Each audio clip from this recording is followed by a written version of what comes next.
Baik, perkenalkan nama saya Muhammad Fauzi dari Prodi Sistem Informasi, nomor induk mahasiswa 0507488906.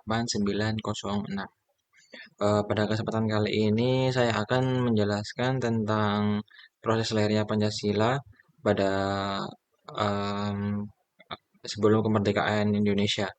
Untuk proses lahirnya Pancasila sendiri ini dimulai pada masa akhir penjajahan Jepang, yakni pada saat Jepang terdesak pada Perang Dunia Kedua. Eh, di saat kondisi terdesak ini untuk menarik simpati rakyat Indonesia, Jepang kemudian menjanjikan memberikan kemerdekaan kepada negara Indonesia di kemudian hari. Untuk langkah konkretnya, Jepang ini membentuk suatu badan bernama BPUPKI atau Badan Penyelidik Usaha-usaha Persiapan Kemerdekaan Indonesia yang diketuai oleh Dr. Rajiman Widyo-Diningrat. BPUPKI ini dalam menjalankan tugasnya mengadakan dua kali sidang, yakni sidang pertama pada tanggal 29 Mei sampai 1 Juni dan kemudian sidang kedua pada 10 sampai 16 Juli.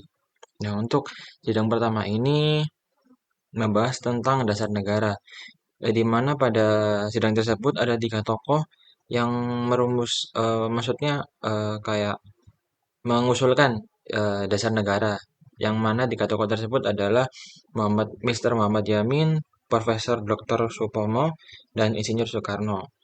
Untuk usulan dari Muhammad Yamin ini mengusulkan dasar negara yang seperti peri kebangsaan, peri kemanusiaan, peri ketuhanan, peri kerakyatan, dan kesejahteraan rakyat. Lalu kemudian untuk Dr. Supomo ini beliau menekankan dasar negara yang integralistik, di mana semua golongan menjadi satu kesatuan tanpa memisahkan kepentingan individu. Dan maksud saya ini Dr. Supomo ini usulan tidak jauh beda dengan Muhammad Yamin, cuman pada intinya beliau menekankan konsep negara integralistik di mana semua golongan menjadi satu kesatuan tanpa memisahkan kepentingan individu. Lalu kemudian Insinyur Soekarno mengusulkan rumusan dasar negara dengan pada saat mengusulkan rumusan dasar negara ini, beliau memperkenalkan istilah Pancasila, yang mana Panca adalah berarti lima dan sila adalah eh, berarti aturan atau satuan, yang mana jika digabung menjadi Pancasila.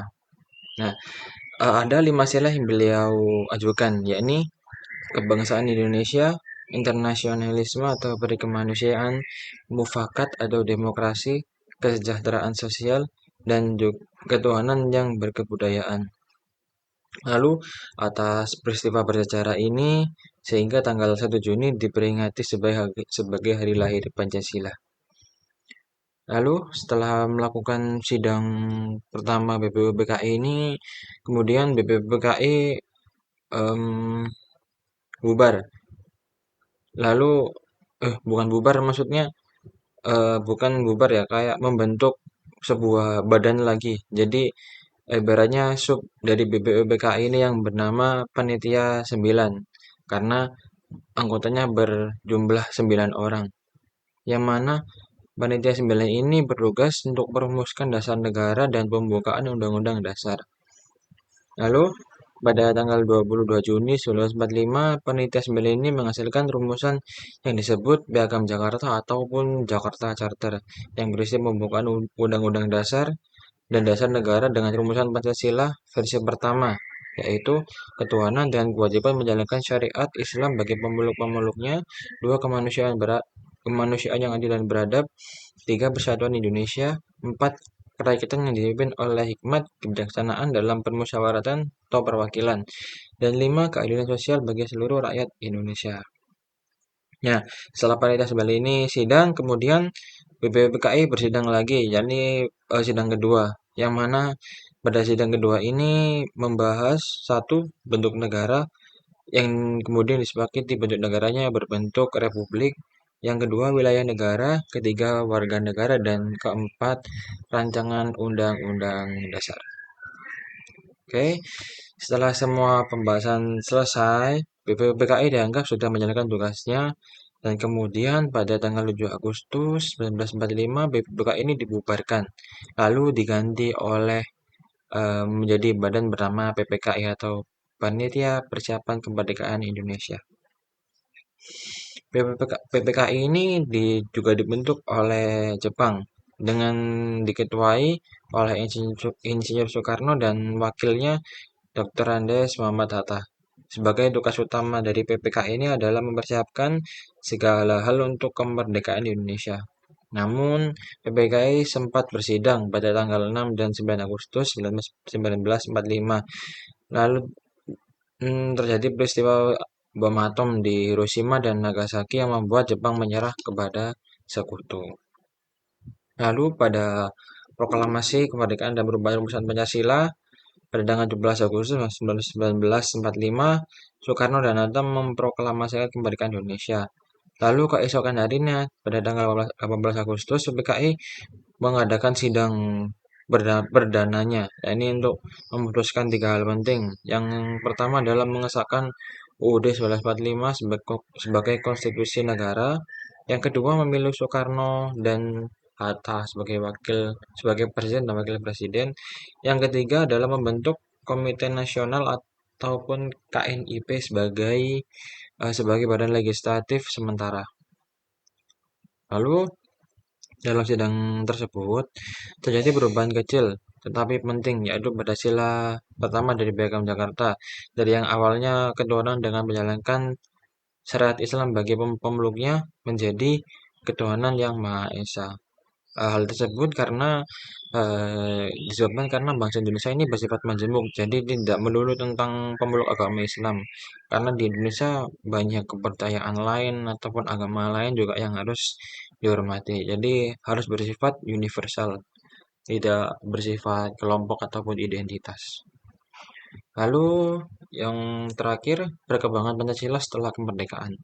Setelah Indonesia merdeka ini, Pancasila terus berkembang sebagai dasar negara dan pandangan hidup bangsa. Pada tahun 1945 hingga 1999, Pancasila menjadi dasar negara menurut Undang-Undang Dasar 1945. Kemudian pada tahun 1999 sampai 1965 ataupun pada masa demokrasi terpimpin, Pancasila mulai disalahartikan secara politik, digabung dengan paham nasakom, nasionalis, agama dan juga komunis. Dan kemudian pada tahun 1966 sampai 1998 ataupun pada masa Orde Baru, Pancasila dijadikan asas tunggal, diajarkan lewat P4 atau pedoman penghayatan dan pengamalan Pancasila.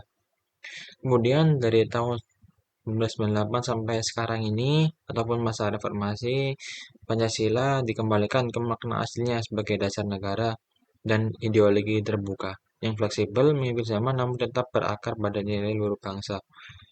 Jadi intinya ini Pancasila ini mulai setelah setelah kemerdekaan Indonesia ini banyak mengalami perubahan-perubahan, entah itu menjadi dasar negara ataupun menjadi asas politik. Lalu kemudian berbalik lagi mulai tahun 1998 sampai sekarang ini menjadi dasar negara dan ideologi terbuka, yang mana setiap orang bebas mengemukakan pendapatnya, setiap orang bebas berekspresi, namun dengan eh, tetap berakar pada nilai-nilai luhur bangsa.